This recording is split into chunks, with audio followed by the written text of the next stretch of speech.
Life has a way of writing stories you'd never imagine until you're living them. I never thought my story would unfold the way it did during the summer before college. That summer wasn't just about change, it was about discovery, mistakes, and lessons that would stay with me forever. I was 18, standing on the edge of something new and terrifying. UCLA was supposed to be my fresh start, my chance to reinvent myself. But I couldn't stop thinking about what I was leaving behind in our quiet Connecticut suburb. My family wasn't perfect, but it was mine, or at least it had been. After Mom passed away, everything felt different. I was only 10 when cancer took her, too young to understand the full weight of it, but old enough to feel the emptiness she left behind. Dad tried his best to keep us going. He worked longer hours at his accounting firm, smiled when he didn't want to, and made sure I never went to bed without hearing how much he loved me. For years, it was just the two of us, and somehow we managed. But grief has a way of wearing people down. I saw it in him, the way his laughter became rarer, the way his shoulders seemed to carry more than just the weight of the day. That's when Rebecca came into our lives. She was different from Mom in every way possible, but maybe that's what made it easier. Rebecca was a nurse at Hartford Hospital, where Dad had taken me for a routine checkup. I remember watching them talk in the hallway, the way Dad's face lit up for the first time in years. She was kind, steady, and she made my dad smile again. After everything we'd been through, I couldn't begrudge him that. She made him happy, and for a while, that felt like enough. Rebecca wasn't alone, she had 2 sons, Ethan and Lucas. They were my age, give or take a year. When they moved in, I wasn't sure what to expect. Ethan was quiet, always observing, like he was trying to figure out where he fit into the world. Lucas was the opposite, loud, full of jokes, and always ready to draw attention to himself. They couldn't have been more different, and I was somewhere in the middle, trying to make sense of this new family dynamic. Our house felt different with them in it. The quiet spaces Mom left behind were suddenly filled with footsteps, voices, and the constant hum of life. I found myself watching them, trying to understand who they were. Ethan spent most of his time reading or playing guitar in his room. He had this intensity about him, like he was carrying secrets I couldn't begin to understand. Lucas was easier to read, or so I thought. He was the star of his baseball team, popular at school, and seemed to take everything in stride. But sometimes, when he thought no one was looking, I'd catch glimpses of something else. A sadness that matched the one I saw in Ethan's eyes. That first year was awkward. We danced around each other like planets in different orbits, careful not to collide. Family dinners were exercises in polite conversation. "How was school?" Rebecca would ask. "Fine," we'd all answer in unison, then laugh at the coincidence. Those moments of shared laughter were rare but precious. They made it feel like maybe, just maybe, this could work. Dad and Rebecca tried their best to bring us together. Family game nights, weekend trips to the beach, mandatory Sunday brunches. Some attempts worked better than others.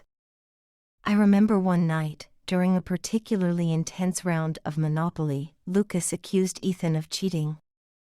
The argument that followed was the most real interaction we'd had in months. As spring turned to summer, something began to shift. Maybe it was the heat, or the knowledge that I'd be leaving soon, but the careful distance we'd maintained started to crumble. It started with small things. Ethan would leave his favorite books on my desk, post-it notes marking passages he thought I'd like. Lucas started including me in his jokes, his teasing becoming less general and more personal. I told myself it was nothing, we were just getting to know each other better, becoming more like siblings. But deep down, I knew it wasn't that simple. There was something else, something I couldn't quite name at the time. The air felt different when we were together, charged with an energy that made my skin tingle. I caught Ethan watching me when he thought I wasn't looking. His dark eyes would follow me across rooms, across spaces that seemed to grow smaller by the day. Lucas's touches started lingering, a hand on my shoulder, fingers brushing mine as he passed me the salt. I told myself I was imagining things. That the summer heat was making me crazy. That the stress of preparing for college was playing tricks with my mind. But the feelings only grew stronger. One night, I found Ethan in the kitchen at 3 a.m. He was sitting in the dark, strumming his guitar so softly I almost didn't hear it. I should have gone back to bed. Instead, I sat with him. We didn't talk much, but the silence felt comfortable, like a blanket wrapped around both of us. When he finally spoke, his voice was barely above a whisper. "I can't sleep most nights," he said. "Haven't been able to since my parents split up." I understood that kind of sleeplessness. The kind that comes from loss, from change, from watching your world reshape itself without your permission. "Me neither," I admitted. "Not since Mom." He looked at me then, really looked at me, and I felt seen in a way I hadn't in years. The next day, Lucas found us both passed out on the couch, my head on Ethan's shoulder. Something flashed in his eyes, hurt, maybe, or jealousy. He covered it quickly with a joke, but things felt different after that. The careful balance we'd maintained began to tip. Lucas started spending more time at home instead of out with his friends. He'd join us for late-night talks, bringing snacks and stories that kept us laughing until dawn. Our parents were thrilled to see us getting along. If only they knew the currents running beneath the surface. The way Ethan's hand would find mine in the dark. The way Lucas's jokes became more like flirting. The way I found myself drawn to both of them, for entirely different reasons. Ethan understood my quiet moments, the times when grief felt too heavy to carry. Lucas knew how to make me forget, how to pull me out of my own head with his endless energy and warmth. Together, they filled spaces in me I didn't know were empty. And that terrified me. June slipped into July, and the heat became oppressive. Our parents worked longer hours, leaving the three of us alone more often. We spent our days by the pool, pretending we were normal siblings. But there was nothing normal about the way my heart raced when Ethan helped me apply sunscreen. Nothing sibling-like about the way Lucas's eyes followed me when I emerged from the water. I knew we were playing with fire.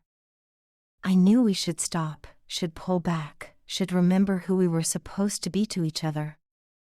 But the summer had its own gravity, pulling us closer and closer.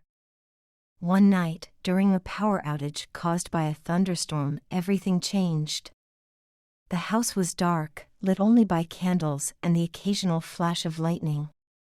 We were in the living room, telling ghost stories to pass the time. Lucas was in the middle of a particularly scary one when the thunder crashed directly overhead. I jumped, and suddenly both of them were there, close enough that I could feel their warmth. Time seemed to stop. The air crackled with more than just electricity. I felt Ethan's hand on my shoulder, steady and strong. Lucas's fingers found mine in the darkness. We sat there, frozen in that moment, while the storm raged outside. None of us spoke.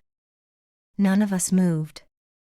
We all knew that whatever happened next would change everything. The candles flickered, casting shadows that danced across our faces. I could see the conflict in Ethan's eyes, the want warring with what he knew was right. Lucas was less subtle, his desire written plainly across his features. And me? I was caught between them, drowning in feelings I couldn't control. The thunder crashed again, closer this time. And in that flash of lightning, all our carefully constructed boundaries came crashing down. I couldn't tell you who moved first. Maybe we all did. All I know is that one moment we were sitting there, suspended in possibility, and the next moment changed everything. Changed us. Changed me. And there was no going back. Not after that night. Not after the way Ethan's lips felt against mine, soft and hesitant. Not after Lucas's hands found my waist, pulling me closer. Not after the three of us crossed lines that should never have been crossed. The storm outside matched the one in my heart, wild, unpredictable, dangerous. When the power finally came back on, we sprang apart like guilty children. But the damage was done. The lines were blurred. And in the harsh light of the living room, I could see it in their faces. This wasn't over. This was just the beginning. A beginning that would lead us down paths we never should have traveled. Into feelings we never should have explored. Into a summer that would change us all forever. And as I lay in bed that night, listening to the storm fade into the distance, I knew that what we'd started couldn't be undone. I knew that the summer ahead would be filled with more storms, more moments of weakness, more lines crossed. I knew we should stop. But I also knew we wouldn't. Because sometimes, the wrong thing feels too right to resist. And sometimes, the heart wants what it wants, even when the mind screams no. That night marked the end of our innocence. The end of pretending we could be normal siblings. The end of the careful distance we'd maintained. And the beginning of something else entirely. Something dangerous. Something forbidden. Something that would haunt us all for years to come. The days that followed blurred together in a haze of stolen moments and secret touches. We created our own world within the walls of our house. A world where the rules didn't apply, where right and wrong became meaningless concepts. During the day, we played our parts perfectly. Family breakfasts where we passed the syrup with careful distance. Family dinners where we avoided each other's eyes. But at night, everything changed. We'd wait until our parents went to bed, their bedroom door clicking shut. Then we'd meet in the basement, our unofficial sanctuary. The old couch became our confessional, where we shared our deepest secrets. Ethan would bring his guitar, playing soft melodies that masked our whispered conversations. Lucas would sneak down snacks and sodas, like we were having normal sibling hangouts. But there was nothing normal about us anymore.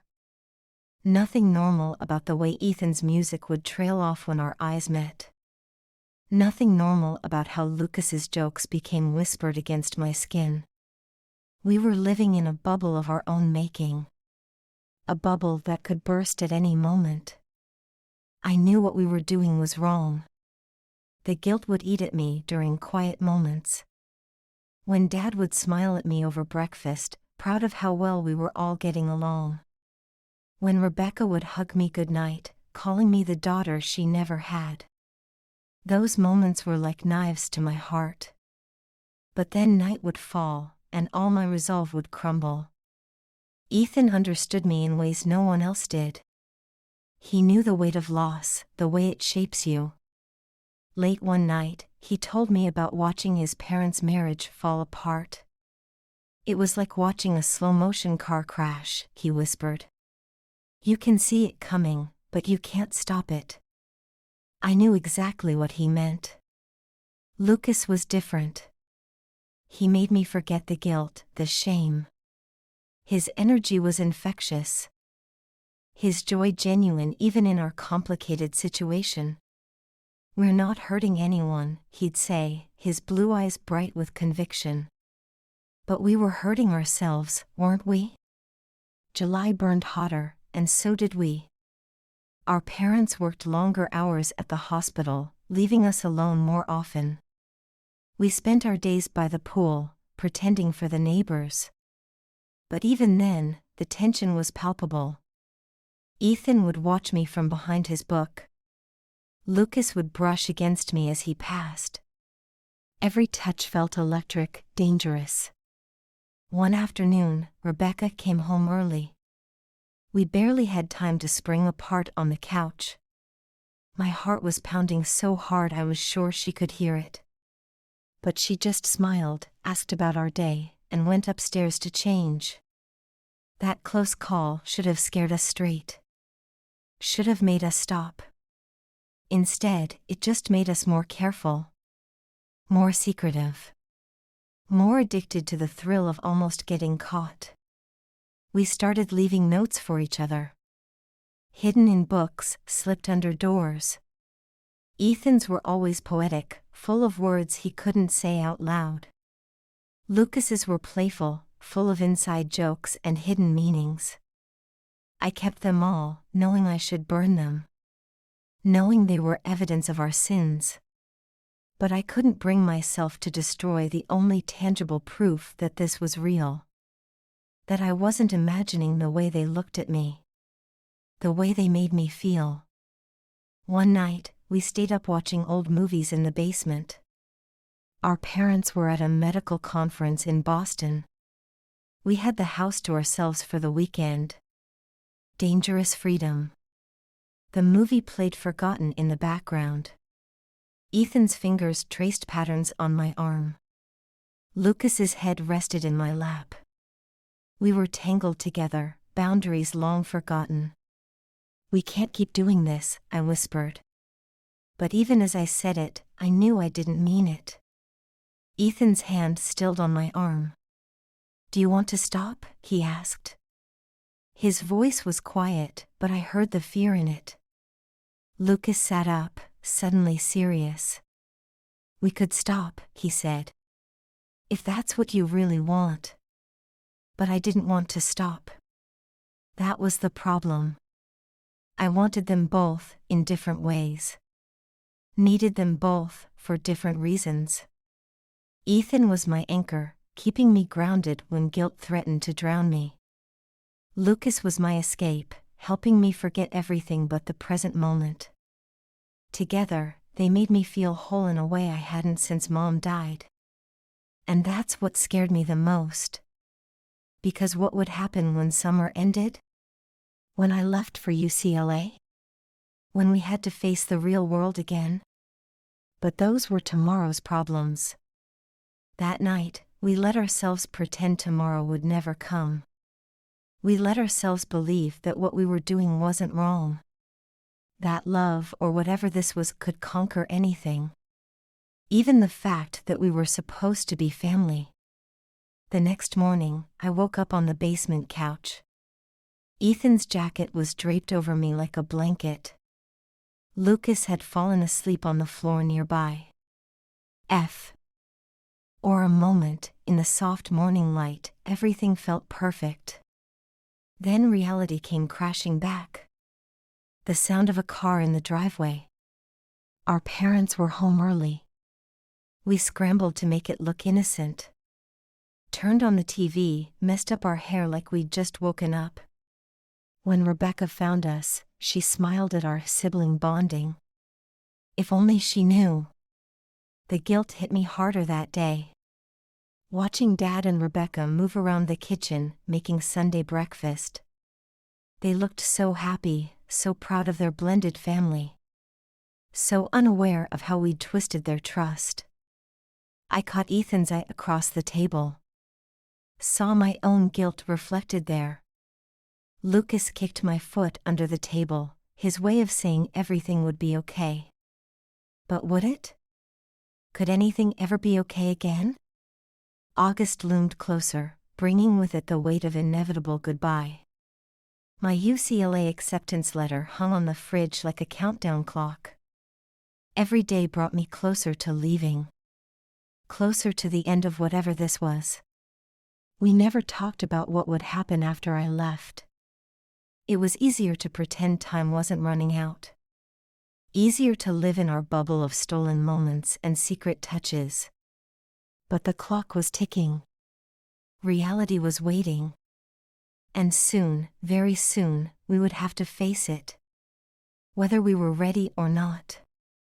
The weight of our secrets grew heavier with each passing day. Sometimes I'd catch Ethan staring at old family photos. The ones from before, when we were all strangers. When we were who we were supposed to be. Lucas started staying out later with his friends. Coming home with forced smiles and the smell of cigarettes. We were all trying to cope in our own ways. All trying to prepare for the inevitable end. But how do you end something that never should have begun? How do you say goodbye to people who were never supposed to be yours? These questions haunted me as August drew closer.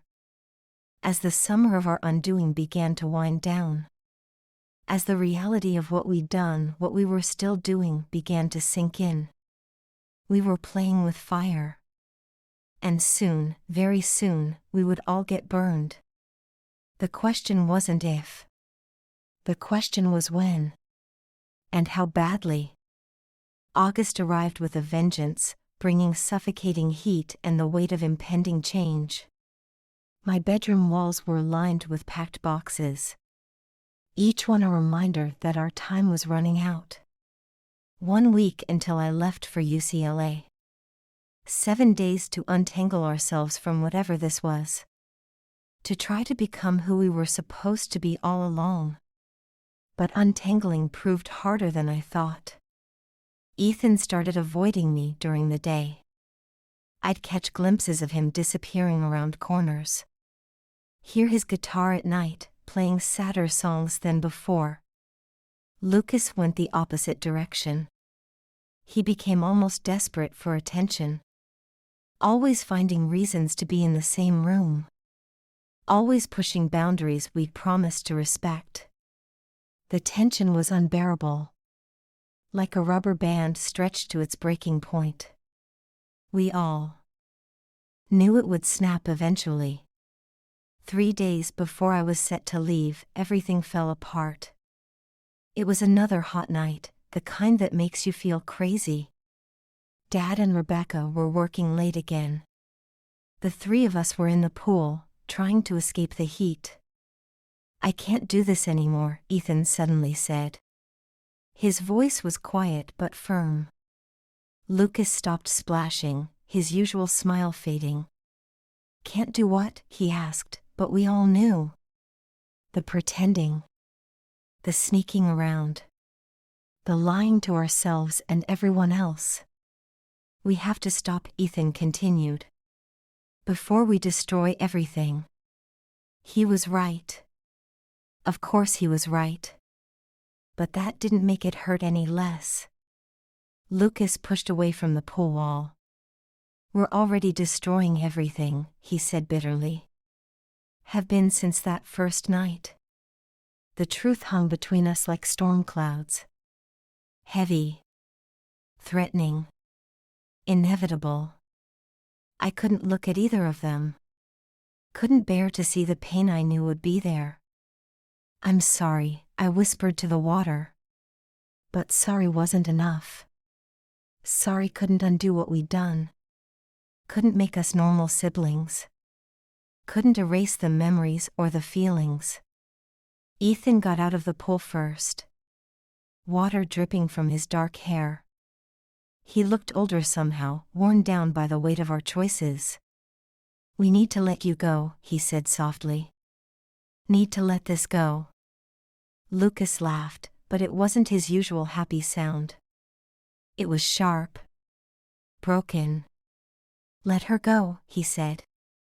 "Like it's that simple?" Nothing about this was simple.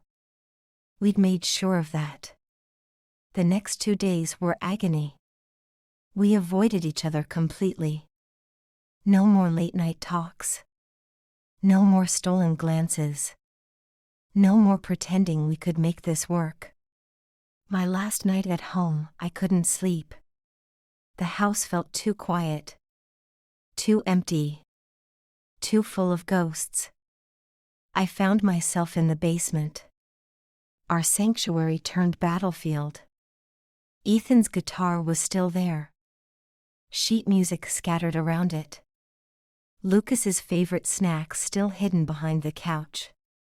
Evidence of everything we'd been. Everything we'd done. Everything we'd lost. I sat there until dawn. Remembering. Regretting. Trying to find peace with our choices. The morning I left was bright and clear. Perfect California weather, Dad joked. Rebecca hugged me tight, tears in her eyes. "We'll miss you so much," she said. If only she knew how much I'd already been missing. How much I'd continue to miss. Ethan helped load my bags into the car. His hands brushed mine one last time. An accident. Or maybe a goodbye. Lucas couldn't even look at me. He stood in the doorway, arms crossed. The anger in his stance masking the hurt underneath. I wanted to say something. Anything. But what could I say? Sorry for loving you? Sorry for letting this happen? Sorry for leaving? None of it seemed enough. The drive to the airport was quiet. Dad talked about college excitement. About new beginnings and fresh starts. He had no idea what I was really leaving behind. Security was the final goodbye. One last look at my family. My strange, broken, beautiful family. Ethan nodded once, his face carefully blank. Lucas finally met my eyes. The pain there nearly broke me. Then I turned away. Walked through the gates. Toward my future. Away from them. The flight to LA was long. I watched Connecticut disappear beneath the clouds. Watched my old life fade away. Tried to convince myself this was for the best.